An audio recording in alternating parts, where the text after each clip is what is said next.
মোহনবাবু, আমি আর মানুষ থাকতে পারবো না। অন্য 5 জনের সাথে আমিও বিড়াল হয়ে যাব। এই বলে আবার ঘরে ঢুকে দরজা বন্ধ করে দেন।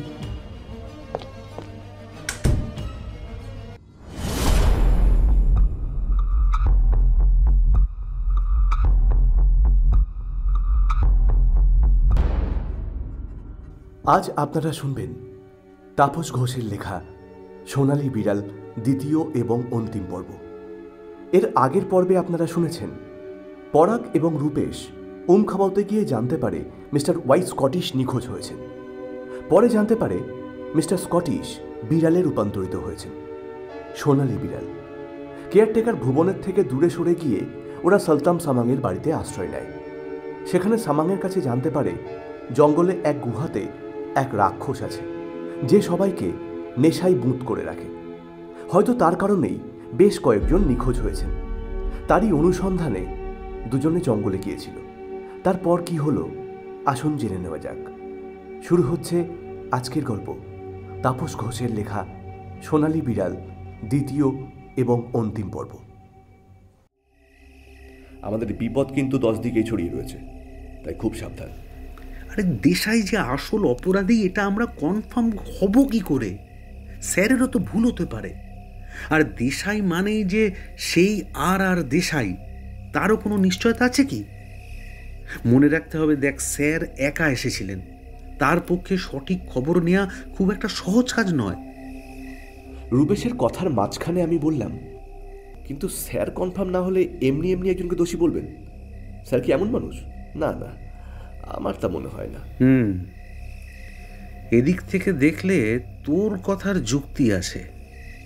তাহলে এখন বিচার্য বিষয় হলো দেশাই দেখতে কেমন। তারপর হঠাৎ কথা থামিয়ে সে কি যেন ভাবল। পর মুহূর্তেই একটু উত্তেজিত হয়ে বলল, আরে একটা কথা, আমরা স্যারের ফোনটা তো অন করে দেখতে পারি, ওখানে কোনো অচেনা নাম্বারের হদিশ আছে কিনা। হয়তো দেশাই ফোনে হুমকি দিয়েছে। তাহলে চল ফোনটা অন করি। বলা মাত্রই আমি স্যারের ফোন হাতে নিয়ে অন করার চেষ্টা করলাম, কিন্তু ব্যাটারিতে একদম চার্জ নেই, তাই হতাশ হলাম। কিন্তু রূপেশ বলল সতলাং সামাংয়ের কাছে এমন একটা ফোন আছে, সে সেটা দেখেছে, তবে ওদের কথা বলতে শোনেনি, তাই একবার যদি চেষ্টা করা যায়। আমি অন্য ঘরের বাইরে দাঁড়িয়ে সতলাং সামাংকে ডাকলাম, সতলাম সতলাম। সে আমার ডাক শুনে ঘর ছেড়ে বেরিয়ে আসলো। এসে বলল, সাহাব কুছ জরুরত হ্যায়? হ্যাঁ সতলাম, এই ফোনটাতে একদম চার্জ নেই, তোমার কাছে কোনো চার্জার আছে? साहब इस जैसा एक फ़ोन है मेरे पास, लेकिन कभी चलाया नहीं। आप लोग जैसा एक बाहर का आदमी मुझसे खुश होकर एक फ़ोन दिए थे। एक मिनट साहब। বলেই সে ঘরের ভিতরে চলে গেল। আর কিছুক্ষণের মধ্যেই একটা চার্জার হাতে নিয়ে ফিরে আসলো। বলল, आपको इसका ज़रूरत है ना? আমি প্রায় সঙ্গে সঙ্গে সেটা কিনে নিয়ে বললাম, হ্যাঁ হ্যাঁ, এটারই প্রয়োজন ছিল, তোমাকে কিছুক্ষণ পর এটা ফিরিয়ে দিচ্ছি। এই বলেই নিজেদের ঘরে ফিরে এসে স্যারের ফোনটা চার্জে বসালাম। সতলাং সামাংয়ের ঘরে হুক দিয়ে ইলেকট্রিক লাইনের ব্যবস্থা করা। আমি নিজের মধ্যেই একটা শিহরণ অনুভব করছি, হয়তো রূপেশও একইভাবে শিহরিত হচ্ছে। আমরা হলাম শিক্ষানবিশ বিজ্ঞানী, আমরাই এবার এক ভয়ানক রহস্যের উন্মোচনের কিনারায় দাঁড়িয়ে। ফলে স্নায়ুগুলো একটু ছটফট করবে, কিন্তু উত্তেজনাকে প্রায় 15 মিনিট দমিয়ে রাখার পর দেখলাম রূপেশের হাতে স্যারের ফোন। রূপেশ ফোনটা অন করল। এইবার আমরা কল লিস্ট দেখতে লাগলাম। পেলাম বেশ কয়েকটা সেভ না করা নাম্বার। সেই নাম্বারগুলো আমরা ট্রু কলারের মাধ্যমে দেখলাম। একটা নাম্বার পেলাম যেটা গুগলে বস বলে সেভ করা। মনের মধ্যে একটা ভীষণ অনুরণন অনুভব করলাম। এবার দেখলাম রূপেশের কাজ, আর বুঝলাম স্যার কেন ওকে আমার সঙ্গে জুড়ে দিয়েছেন। দেখলাম রূপেশ লালবাজার ক্রাইম ডিপার্টমেন্টের একজন ইয়াং অফিসারকে ফোন করল।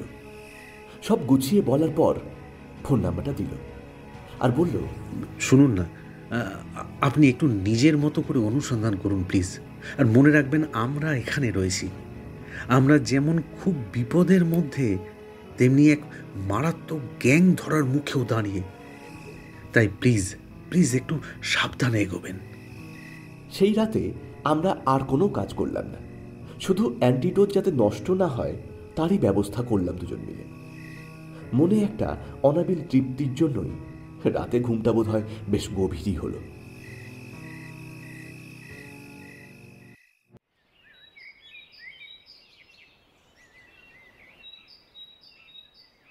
সকালে সতলাম সামাঙ্গের ডাকে আমাদের ঘুম ভাঙল। সে উঠে আমাদেরকে একটা মারাত্মক খবর দিল। সে নাকি একটা লোককে তার বাড়ির আশেপাশে কিছুক্ষণ আগেই ঘুরতে দেখেছে। আমার মনে যে উৎফুল্ল ভাব ছিল সেটা সামাঙ্গের কথা শুনে আতঙ্কে পরিণত হল।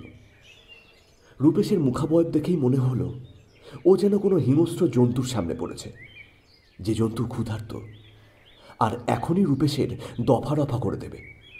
এক ঢোক জল খেয়ে রূপেশ বলল, এবার এবার কি হবে? আমি রূপেশকে সাহস দেবার জন্যই বললাম, কি আবার হবে, আমাদের আরও সাবধান হতে হবে। তবে দিনের বেলায় বেরোলে হবে না, বেরোতে হবে রাতে। এবার রূপেশ যেন একটু নড়ে চড়ে বসল, বলল, রাতে নয়, ভোর রাতে, যখন সবাই ঘুমিয়ে কাদা হয় ঠিক তখনই আমরা গুহার উদ্দেশ্যে যাব। ভেবে দেখ, আমাদের বিপদ একটু হলেও কম হবে। তাছাড়া লালবাজার খুব তাড়াতাড়ি কাজে নেমে পড়বে, আমাদের ততদিন ঠিকঠাক থাকতেই হবে। তাহলে ভোর 3টে আমাদের মিশন গুম্ফা। রূপেশ আমার কথায় সায় দিল। তারপর আমরা সারাদিন নিজেদের ওই ঘরেই বন্দি রাখলাম।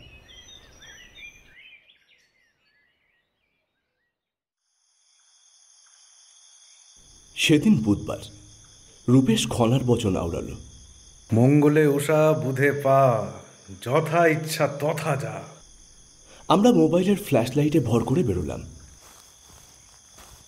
আগের দিন যেখানে রূপেশ বসেছিল ঠিক সেই জায়গার উদ্দেশ্যে। আমাদের হাতে একটা করে গাছের ডাল ছাড়া আর কিছুই নেই, তাই যতটা সাবধান হওয়া যায় হয়তো তার থেকেও বেশি সাবধানতা অবলম্বন করলাম। রাতের অন্ধকার তখন চাদর বিছিয়েছে। পথে পোকামাকড় কিংবা সাপ থাকতে পারে, আবার পথের মাঝে ওত পেতে থাকতে পারে দেশাইয়ের কুখ্যাত বাহিনী, যারা নিমেষে ছিঁড়ে ফেলতে পারে আমাদের টুটি। তাই আমরা কাজ ভাগ করে নিলাম। একজন পথের উপর চোখ রেখে চলেছি, আরেকজন লক্ষ্য রাখলাম চারধারে।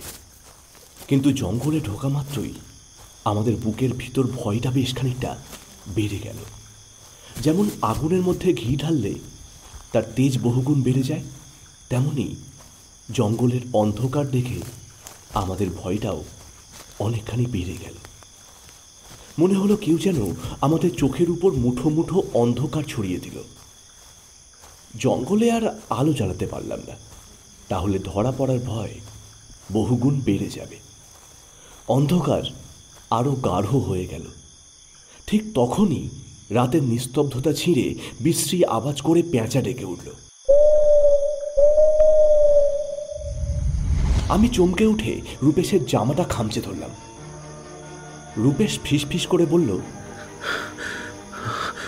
আমারও বুকটা যেন কেমন কেঁপে উঠল রে। কতক্ষণ পর ঠিক বলতে পারবো না, তবে এইভাবে অনেকটা পথ চলে যাওয়ার পর আমাদের মনে হলো আমরা আমাদের ঈপ্সিত জায়গায় পৌঁছে গেছি।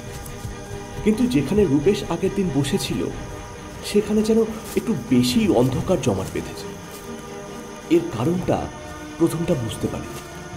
আমরা না বুঝেও একটা মোটা গাছের আড়ালে গিয়ে দাঁড়ালাম। তারপর ওই অন্ধকারের দিকে নজর রাখলাম, বোঝার চেষ্টা করলাম ওটা ঠিক কি। সকালে দেখা জায়গাটাকে চারিদিকে গাছের ছায়া পড়ার ফলে কি এত অন্ধকার দেখাচ্ছে, নাকি অন্য কিছু? ঠিক তখনই দেখলাম সেই অন্ধকার থেকে একজন বেরিয়ে এলো। দেখে মনে হলো সে যেন হাঁটু গেড়ে বসেছিল। তারপর সে উঠে দাঁড়ালো, কিন্তু অন্ধকারে লোকটার মুখ ভালো করে দেখতে পেলাম না। আমরা কাট হয়ে দাঁড়িয়ে রয়েছি। ভয়ে আমার গলা শুকিয়ে গেল। রূপে শক্ত করে আমার হাতটা চেপে ধরে আছে। আমাদের চোখ একই জায়গায়, ওই অন্ধকারের মধ্যে। কয়েক মুহূর্ত পরে সেখান থেকে আরো 3 জন বেরিয়ে এলো। তারপর সেই 4 জনের একজন নিচু গলায় বলল, না, আজ আর कोई চান্স নেই, চলো সবাই চলতে। আর হ্যাঁ, ওদের উপরে কেউ নজরদারি রাখছে তো? আর একজন নিচু গলায় বলল, হ্যাঁ বস, 24 ঘন্টা নজর রাখছে, তবে ওরা কিছু করতে পারবে বলে মনে হয় না। তবে বস, যারা রিসোর্টে ছিল এরা তারা হয়তো নয়, এরা অন্য কেউ। একজন শুধু ছবি তুলে বেড়ায়, তাকে দেখতে সাধারণ, তবে মোটা গোপ আছে, চোখে চশমা। কিন্তু যে 2 জন রিসোর্টে ছিল তাদের কারোরই গোপ ছিল না, আর চশমাও নয়। ওরা না হলেই ভালো, তবে ওয়াই কটিসকে আমরা নিখোঁজ করেছি। बंगाल सरकार चुपचाप बैठेगा नहीं। पुलिस का खबर अनुसारे एखोनो पर्यन्त कोनो निউজ নাই। তবে এই ডিলটা কমপ্লিট করার পর কিছুদিন চুপচাপ থাকতে হবে, তাই যত তাড়াতাড়ি সম্ভব এই ডিলটা মিটিয়ে ফেলতে হবে। চলো সব। ওরা সবাই হিন্দিতেই কথা বলছিল। এবার তারা চলে গেল এবং রাতের অন্ধকারে ধীরে ধীরে মিলিয়ে গেল।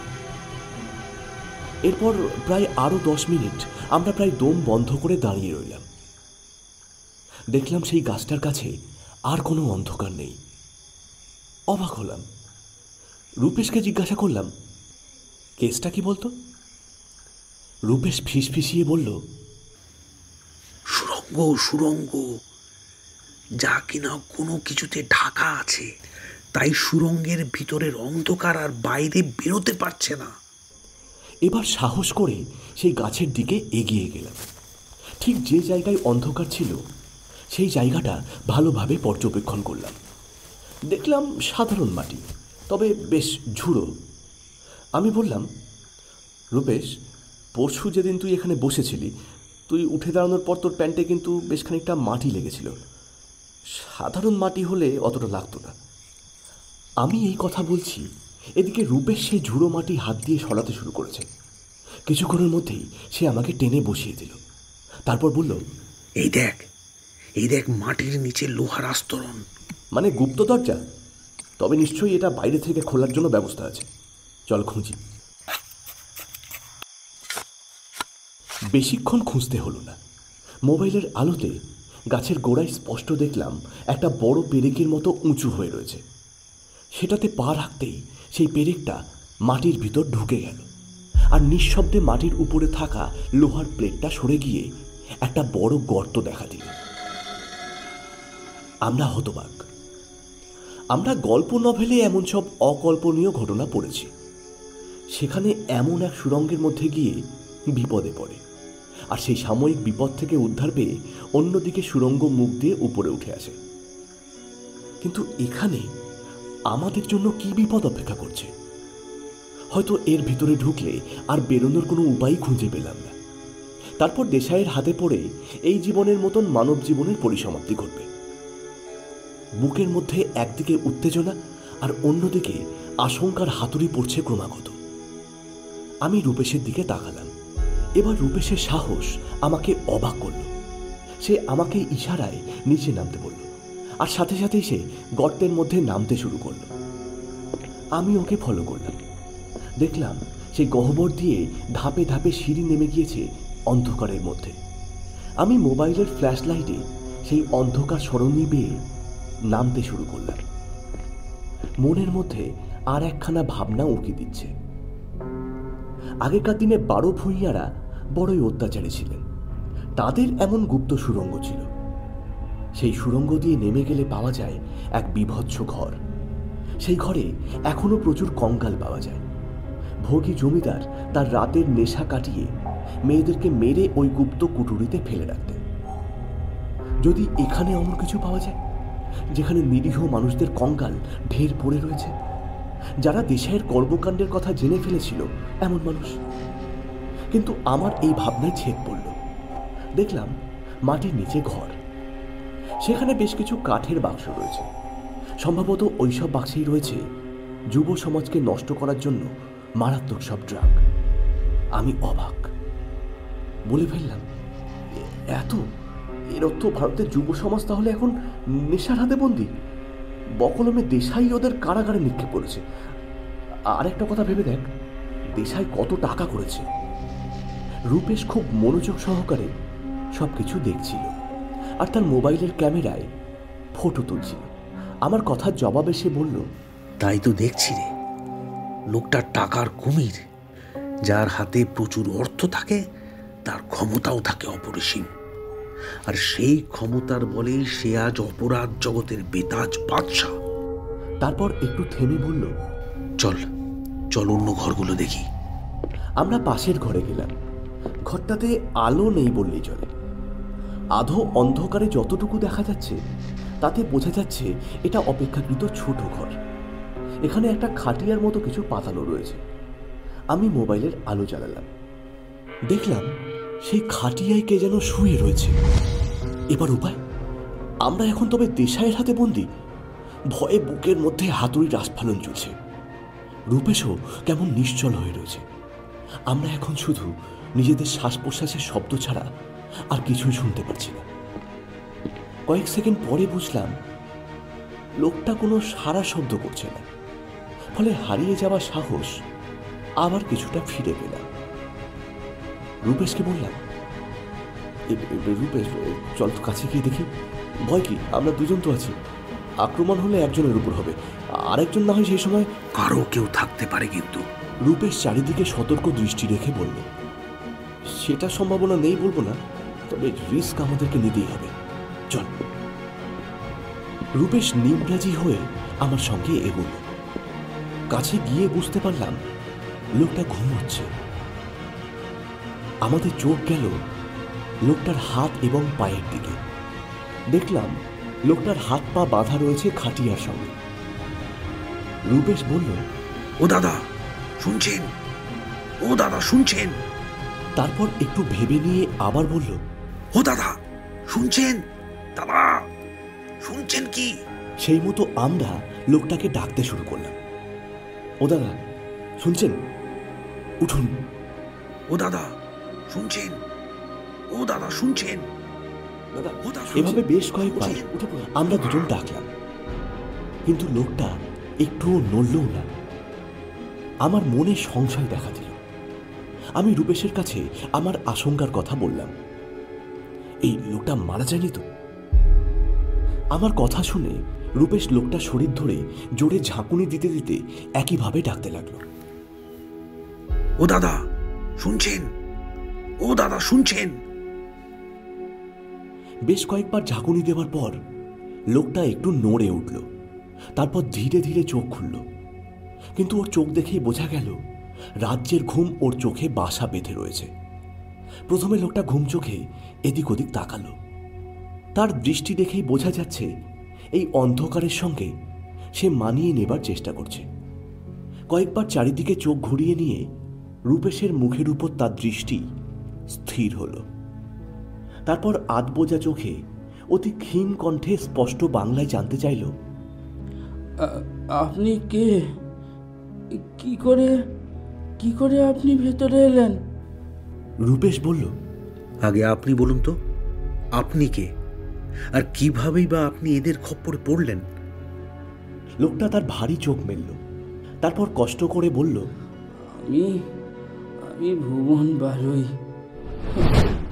আমি কলকাতার মানুষ।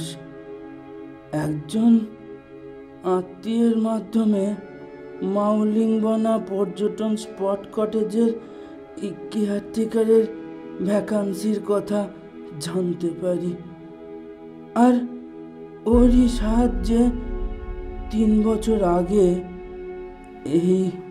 এই চাকরিটা পাই। কয়েক মাস আগে ওয়াই স্কটিশ বলে এক বিজ্ঞানী এখানে আসেন। উনি জঙ্গলে জঙ্গলে বেশি ঘুরে বেড়াতেন, রিসর্টে থাকতেন কম। কয়েকদিন আগে হঠাৎ উনি দৌড়তে দৌড়তে রিসর্টে ফিরে আসেন।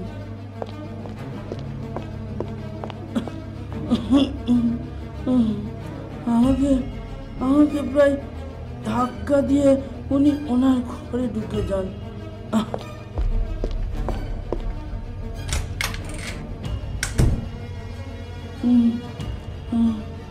আমি কিছু জিজ্ঞাসা করার সুযোগ পেলাম না।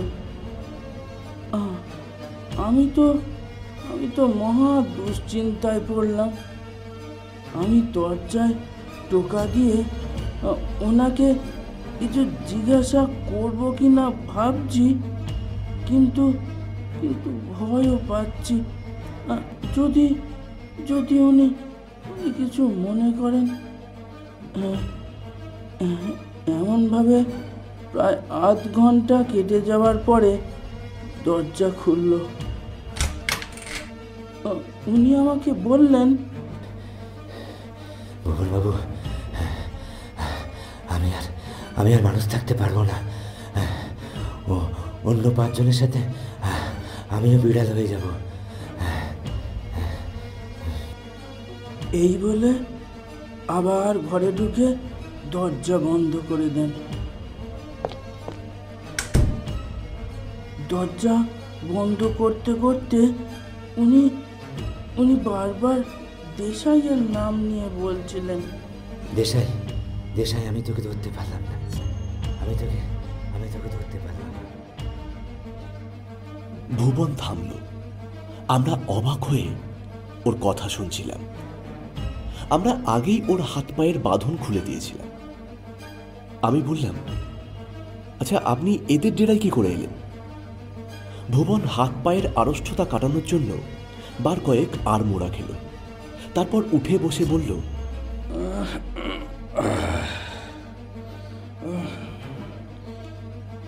আমি ভয় পেয়ে ডাক্তারকে খবর দিই, কিন্তু উনি দূরে থাকার জন্য পরের দিন সকালে এলেন। কিন্তু ওয়াই স্কটিশ তার ঘরে ছিলেন না। ডাক্তার চলে গেলেন। তখন আমি পুলিশকে জানাবো বলে মোবাইল ফোন ডায়াল করছি। তখন কে একজন পেছন থেকে আমার হাত থেকে মোবাইল ছিনিয়ে নেয়। আমি পেছন ঘুরে দেখতেই সেই মানুষটা আমার নাকে একটা রুমাল চেপে ধরে। আমি প্রায় সঙ্গে সঙ্গেই অজ্ঞান হয়ে যাই। জ্ঞান ফিরতেই দেখি আমি এখানে। সব শুনে রূপেশ বলল, চলুন আমরা এখান থেকে বেরিয়ে পড়ি, নইলে আপনার বিপদ আরো বেশি তো হবেই, তার সাথে আমরাও হয়তো আর মানুষ থাকতে পারবো না। ভুবন তার ভগ্নপ্রায় শরীরটাকে খাটিয়া থেকে নামিয়ে নিয়ে বলল, হ্যাঁ চলুন, এক্ষুনি বেরিয়ে পড়ি। কিছুক্ষণের মধ্যেই আমরা সিঁড়ির কাছে এসে পৌঁছলাম। ঢোকার সময় আমি খেয়াল করেছিলাম লোহার কপাট খোলা সেই বড় পেরেকের মতন সুইচটা, যা আমরা মাটির উপরে দেখেছিলাম, কিন্তু তাতে চাপ দিতে ভয় পাচ্ছিলাম। যদি গুহার মুখ খুলতেই দেখি সেই দেশাই অ্যান্ড কোম্পানিকে, আমরা নিরস্ত্র, তখন আমাদের কি হবে? আরে কি হলো রে, চাপ দে। রূপেশের আওয়াজে আমার সম্বিত ফিরল, কিন্তু আমার মুখ দেখে রূপেশ সবই বুঝতে পারল। আমাকে বলল, যদি ওরা বাইরে দাঁড়িয়ে থাকে তবে আমাদের ব্যাড লাক, তা বলে তো আমরা থেমে থাকতে পারি না। আরে দে, চাপ দে। তারপরই সুইচে পায়ের চাপ দিতেই নিঃশব্দে দরজাটা খুলে গেল। আমরা একে একে সন্দর্পণে উঠলাম। সবার পরে আমি উঠলাম। না, আমরা ছাড়া ওখানে আর কেউ ছিল না। তারপর ভুবনকে নিয়ে অতি কষ্টে আমরা খুব সাবধানে ফিরলাম।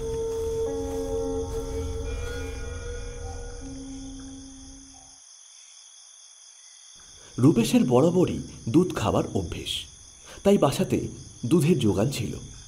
সেই দুধের কিছুটা লতা পাতার আগুনে গরম করে ভুবনকে দেওয়া হলো। সেটা খাবার মিনিট 15 পরেই ভুবন একটু সুস্থ বোধ করল।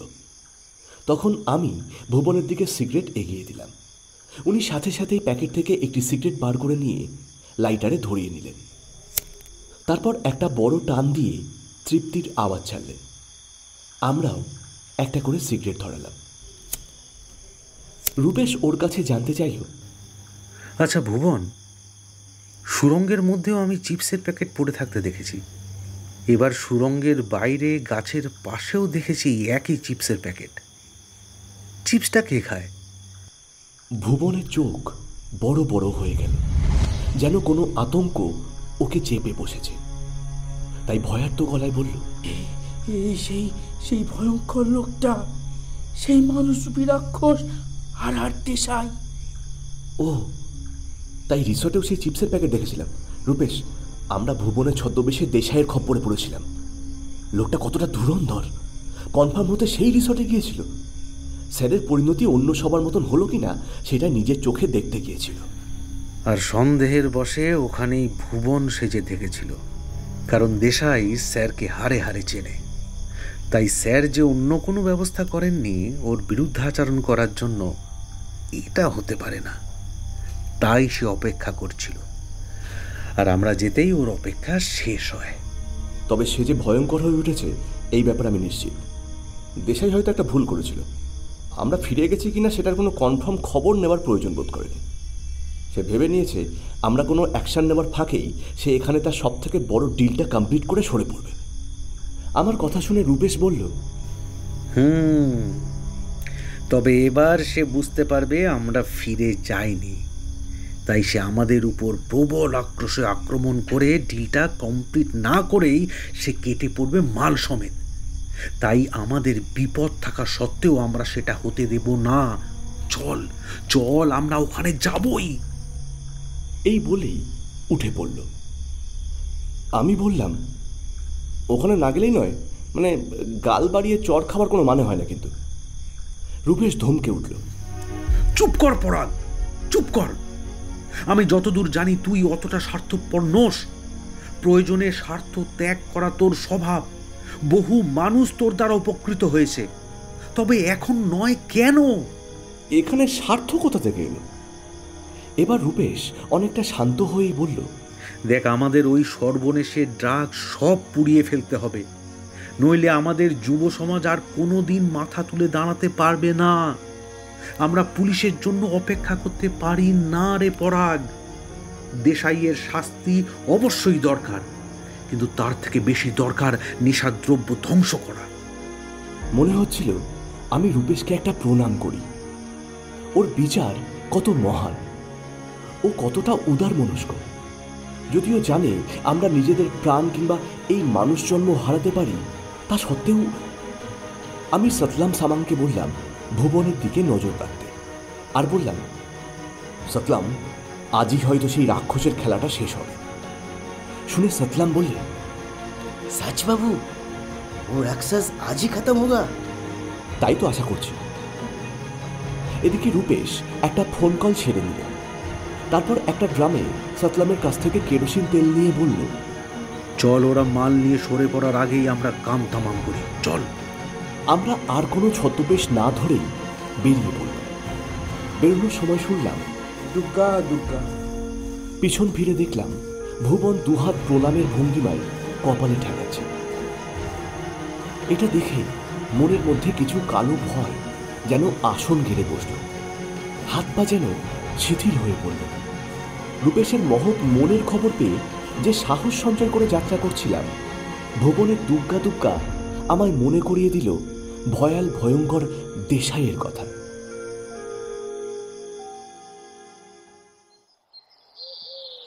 তখন সকাল হয়ে গেছে।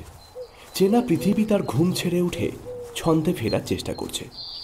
পাখিরা যথারীতি কিচিরমিচির শুরু করেছে। পথেই মানুষের কর্মব্যস্ততার ছবি দেখতে পেলাম। নীল আকাশটা সেজে উঠেছে সোনালি মুকুটে। আমরা বেশ জোর পাই হাঁটছি। কিছুক্ষণের মধ্যেই আমরা পৌঁছলাম সেই গুপ্ত গহ্বরের কাছে। আমরা যেন প্রায় উড়ে এলাম। সেখানে গিয়ে কোনো সময় নষ্ট না করেই সুইচে দিলাম চাপ। নিঃশব্দে যখন লোহার ঢাকনা সরে গুপ্ত ঘরের মুখ খুলে যাচ্ছে, ঠিক সেই সময় একটা চেনা কণ্ঠস্বর শোনা গেল, তোমাদের তো বহুত সাহস। সচকিতভাবেই আমরা দুজনেই পিছন ফিরলাম। দেখলাম সেই রিসর্টের ভুবন। আসলে সে আর কেউ নয়, আর দেশাই। একটা সোনালি বিড়ালের গলায় বাঁধা দড়ির একটা প্রান্ত ধরে দাঁড়িয়ে আছে আমাদের ঠিক পিছনে। আমরা ঘুরে দাঁড়াতেই বলল, अभी मैं देख रहा हूँ बंगाली लोगों का भी साहस है। तुम्हारा प्रोफेसर का परिणाम देखने के बाद भी दिल में डर नहीं लगा? इतना साहस अच्छा नहीं है, डरना भी जरूरी है। এবার রূপেশ মুখ খুলল, বলল, দেশাই, তোমার কালো দুনিয়ার খবর এখন আমাদের হাতে। তোমার এতদিনে যত কুকীর্তি সবই আমরা জানি। আমাদের কাছে সাক্ষীও আছে। সাক্ষীর কথা শুনে দেশাইয়ের ভ্রু কুঁচকে গেল। সে তখনই দুজনকে নির্দেশ দিল, এই, तुम दोनों सामान के घर जाओ और भुवन को जल्दी यहाँ लेके आओ। আমি তাই শুনে বললাম, দেশাই, তোমার লোকদের ওখানে আর পাঠিও না। আমাদের অতটা কাঁচা খেলোয়াড় ভেবো না। ভুবন এতক্ষণে গৌহাটির কাছাকাছি পৌঁছে গিয়েছে, আর এই মিনিট 20-22-এর মধ্যে সে কলকাতার লালবাজার পুলিশের নিরাপদ আশ্রয়ে চলে যাবে। তাই তোমার শেষ খেলা এখন খেলতে হবে আমাদের উপর, কেমন? আমি মোবাইলে সময় দেখার ভান করে বললাম। সেই দুই দস্যু দাঁড়িয়ে পড়েছে। দেশাই রাগে ফুঁসছে, গড়গড় করে আওয়াজ করছে হিংস্র জন্তুর মতো। তারপরেই বলল, बेवकूफ, तुम लोग प्रोफेसर जैसे भुगतो। বলেই হাতের দড়িটা ছেড়ে দিয়ে মুখে এক বিচিত্র রকমের শীষ দেওয়ার মতন আওয়াজ করল। সাথে সাথে সেই বিড়াল লাফিয়ে পড়ল আমার দিকে। ঠিক তখনই রূপেশ আমাকে ধাক্কা দিয়ে সরিয়ে দিল। আমি মাটিতে ছিটকে পড়ে গেলাম। এদিকে সেই বিড়াল গিয়ে পড়েছে রূপেশের উপর। রূপেশ প্রাণপণে চেষ্টা করছে যাতে বিড়ালটা তাকে না কামড়াতে পারে, আর বিড়ালও তার সর্বশক্তি দিয়ে রূপেশকে ঘায়েল করার চেষ্টা করছে।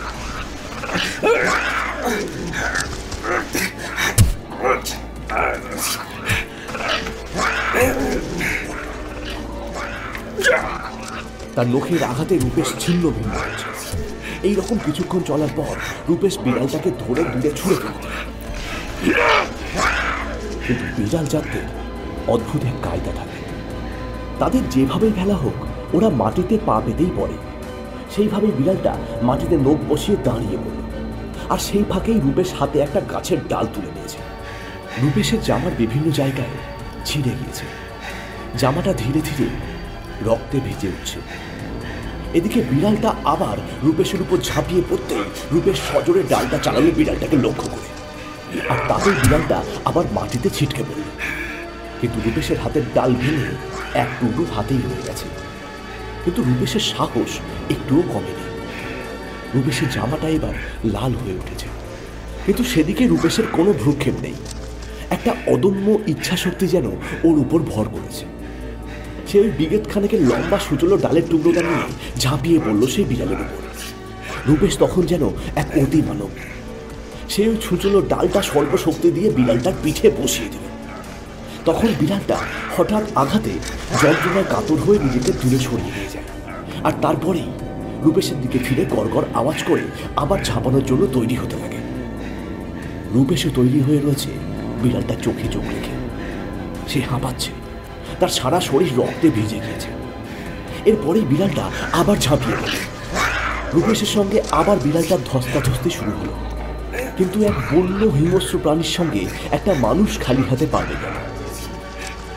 তবু রূপেশ বিড়ালের পিঠে গেঁথে থাকা ডালটাকে একটানে ছাড়িয়ে নিয়ে সেটা তার হাতেই রাখল। কিন্তু যতই রূপেশ ব্যায়াম করে শরীর সুগঠিত করুক, বন্য প্রাণীটার কাছে সে পরাজিতই হল। শেষমেশ বিড়ালটা কামড় বসিয়েই দিল রূপেশের ঠিক বাঁ হাতের কবজির উপরে। সঙ্গে সঙ্গে রূপেশও সেই ছুঁচলো ডালটা লম্বালম্বি বিড়ালের হাঁ মুখে ঢুকিয়ে দিল। ফলে বিড়ালটা আর হাঁ বন্ধ করতে পারল না। তার হাঁ মুখের দুই ধার দিয়ে রক্ত গড়িয়ে পড়তে লাগল।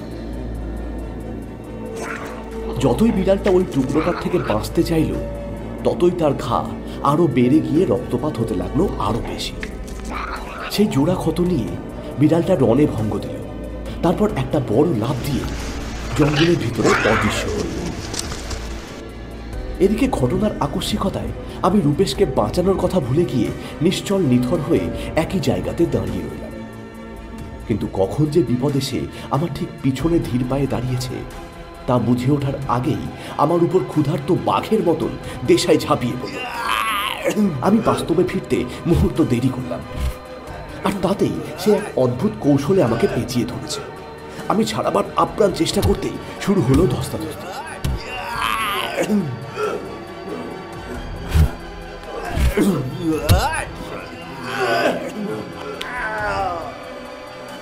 অপরিসীম তার গায়ের জোর। আমি শক্তিতে এঁটে উঠতে পারছিলাম। আমার হাত দুটো দেশাইয়ের অদ্ভুত প্যাচের কবলে পড়ে অকেজো হয়ে রয়েছে। আমি প্রায় আত্মসমর্পণ করেই ফেলেছিলাম, কিন্তু সেই সময় একটা আর্তনাদ শুনলাম আর আমি মুক্ত হলাম। মুক্তি পেয়ে ঘুরে দাঁড়ালাম। দেখলাম রূপেশ একটা বড় গাছের ডাল হাতে দাঁড়িয়ে, আর দেশাই লুটিয়ে পড়েছে মাটিতে। তার মাথায় হাত, হাতের আঙুলের ফাঁক গলে গলগল করে রক্ত বেরোচ্ছে। রূপেশের বাঁ হাতের কবজির উপরের মাংসটা উঠে হাড় পর্যন্ত বেরিয়ে গেছে। তার সারা শরীর রক্তে লাল। সে আর দাঁড়িয়ে থাকতে পারছে না। আমি নিজেকে কোনো মতে সামলে যখন রূপেশের কাছে যাওয়ার উপক্রম করছি, তখন দেখি সাদা ইউনিফর্মে কলকাতা পুলিশ চারদিকে ঘিরে ফেলেছে। ক্রাইম অফিসার সুমন রূপেশের দিকে এগিয়ে আসে। রূপেশ তখন যন্ত্রণাকাতর। প্রচুর রক্তপাতের ফলে সে প্রায় জ্ঞান হারিয়েছে। তবু সে কোনো মতে জিজ্ঞাসা করে, ভুবন ভুবন।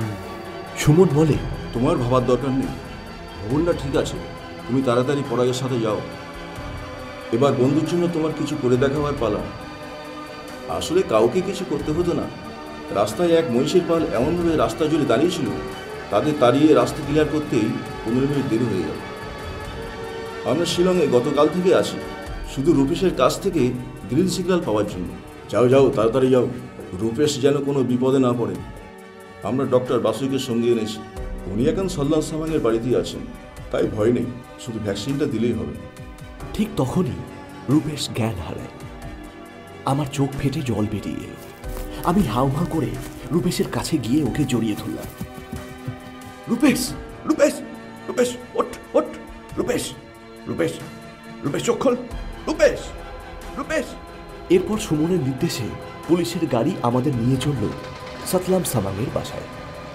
সুমন দেশাইয়ের উদ্দেশ্যে বলল, কি দেশাই, শেষে ধরা পড়তেই হলো। কিন্তু তুমি যা ক্ষতি করেছো তার শাস্তি কী হবে জানি না, তবে তোমাকে পাবলিকের হাতে তুলে দিলে যে তোমার নির্ঘাত মৃত্যু হবে সেটা আমি নিশ্চিত। দেশাই মাথার পিছনে হাত দিয়ে ফ্যাল ফ্যাল করে সুমনের দিকে তাকিয়ে রয়েছে।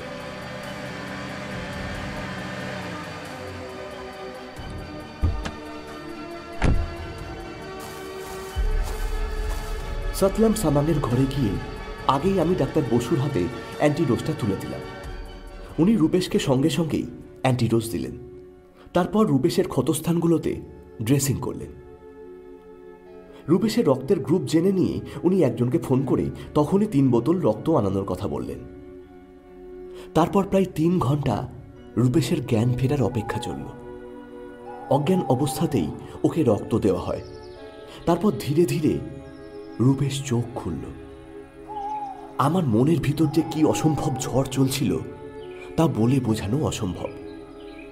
রূপেশকে নিয়ে যে দুশ্চিন্তার পাহাড় গড়ে উঠেছিল আমার মনের মধ্যে, তাতে কিছুটা হলেও স্বস্তির প্রলেপ লাগল। চোখ খুলে রূপেশ আমাকেই খুঁজছিল। আমি সামনে যেতেই এক মলিন হাসি মেলে ধরল ঠোঁটের কোণে। তারপর ক্ষীণ কণ্ঠে বলল, তুই তুই কাঁদছিস পরাগ? ভেবেছিলি হয়তো আমি আর বাঁচব না, তাই না? আমি সাথে সাথেই ওর মুখ চেপে ধরি। নিজেকে সামলে সাধারণভাবেই বলার চেষ্টা করলাম, বই গেছে কাঁদতে, তোর জন্য আমি কাঁদতে যাব কেন? যে কিনা কুম্ভকর্ণের উত্তরসূরি। কুম্ভকর্ণ কোথাকার। আমার কথা শুনে ও একটু হাসলো, আরো কিছু বলতে চাইল, কিন্তু বলল না।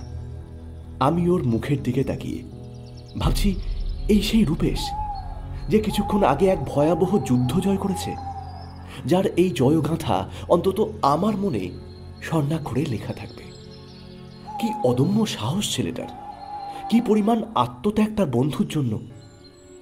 এইসব ভাবতে ভাবতেই আমার চোখটা আবার ভিজে উঠল। আমার মনের মধ্যে কিন্তু একটা দুশ্চিন্তা থেকেই গেল। যদি অ্যান্টিডোজ কাজ না করে, যদিও স্যারের ফর্মুলা অনুযায়ী আমরা সবই করেছি, তবু যদি কোনোভাবে কোনো রকম ভুল হয়ে যায়। এবার রূপেশের মুখ দেখে আমার ভয় আরো বেড়ে গেল। তার মুখ থেকে যেন সেই হাসি উবে গেছে। এক অজানা আতঙ্ক তার মুখে অন্ধকার নামিয়েছে। সে খুব করুণ দৃষ্টিতে আমার দিকে তাকিয়ে রয়েছে। আমার ভিতরটা পুড়ে যেতে লাগলো। প্রতিটা মুহূর্ত যেন আমাকে বিদ্রুপ করছে। বলছে, আজ যদি রূপেশ হারিয়ে যায় তার জন্য দায়ী তুই হবি। আমার মতন অত্যাধুনিক মানুষও 2 হাত জোর করে চোখ বুজে সমস্ত ভগবানের নাম স্মরণ করতে শুরু করলাম। ডাক্তার বোসও কেমন সন্দেহের চোখে আমাকে দেখছিলেন, যেন আমি একজন মস্ত অপরাধী, আমার ফাঁসি হওয়া উচিত। ওই 14 ঘন্টার দুর্বিষহ মুহূর্তগুলো আমার বর্ণনার অতীত। আমি ক্রমাগত পাইচারি করেছি এই কয়েক ঘন্টা। বোকার মতন সতলাম সামাংকে প্রশ্ন করেছি, সতলাম, রূপেশের কিছু হবে না তো? বেচারা সতলাম সামাং, ও কিছুই বুঝতে পারছে না। খানিক আমার দিকে ফ্যাল ফ্যাল করে তাকিয়ে কি যেন দেখল, তারপর বলল, नहीं साहब, जिस आदमी का दोस्त इतना अच्छा, उनका कोई क्या करेगा। रूपेश जी ठीक हो जाएंगे। এখন আমি আমার ঘরে।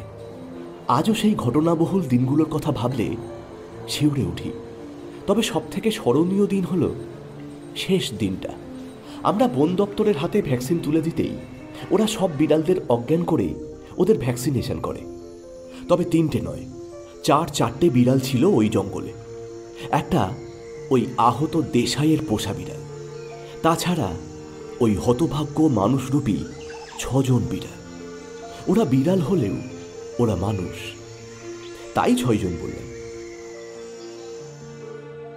আমরা উমখাবাউতে যখন ফেরার জন্য ট্রেকারে চেপে বসেছি, তখন রাত কিছু আগেই তার চোখে তারা মেলেছে।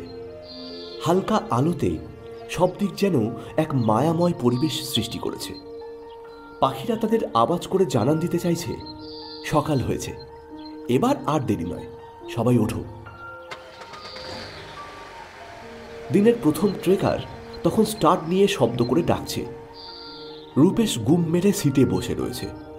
আমি তাকিয়ে রয়েছি বাইরের দিকে। সেই বিভৎস দিনগুলোর কথা ভাবছি আমাদের স্যার অর্থাৎ ওয়াই স্কটিশের কথা, অবলীলায় তার দেশের জন্য এত বড় ত্যাগ স্বীকারের কথা। আমার 2 চোখ ভিজে উঠছিল। ঠিক সেই সময় দেখলাম ট্রেকারের পাশে একটা বিড়াল, না ঠিক বিড়াল নয়, ঠিক যেন একটা মানুষ হাঁটু গেড়ে বসে রয়েছে। তার দৃষ্টি আমার দিকে, কেমন ফ্যাল ফেলে দৃষ্টি। আমি রূপেশকে আলতো ধাক্কা দিয়ে দেখালাম। তারপর আমিও কেমন আবেগে ভেসে গিয়ে সেই বিড়ালের চাউনির দিকে অপলক তাকিয়ে রইলাম। কোন সময় রূপেশ ট্রেকার থেকে নেমে গিয়েছে আমি বুঝতে পারিনি। তারপর সবাইকে অবাক করে সে সেই সোনালী বিড়ালটাকে পাঁজা গোলা করে গাড়িতে তুলল।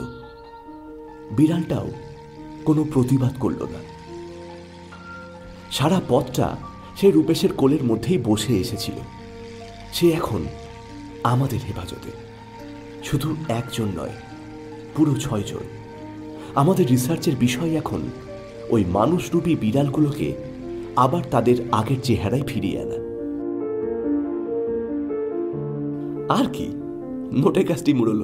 ও হ্যাঁ, একটা কথা বলতে ভুলেই গিয়েছি, ওই রিসার্চের কাজে এখনো পর্যন্ত আমরা 50% সফল।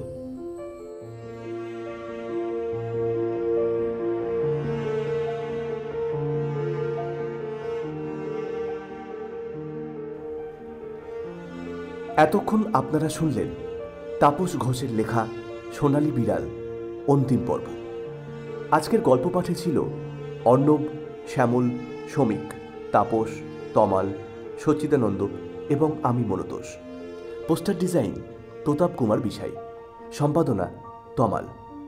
যদি গল্পটি আপনাদের ভালো লেগে থাকে তাহলে অতি অবশ্যই লাইক করবেন, শেয়ার করবেন এবং কমেন্টের মাধ্যমে আপনার মূল্যবান মতামত জানাবেন। ও ভালো কথা, এখনও যদি সাবস্ক্রাইব না করে থাকেন তাহলে অতি অবশ্যই সাবস্ক্রাইব করুন আমাদের official YouTube channel down mystery lane. পরের সপ্তাহে আমরা হাজির হব আরও একটি নতুন রহস্য গল্প নিয়ে। সঙ্গে থাকুন, শুনতে থাকুন ডাউন মিস্ট্রি লেন।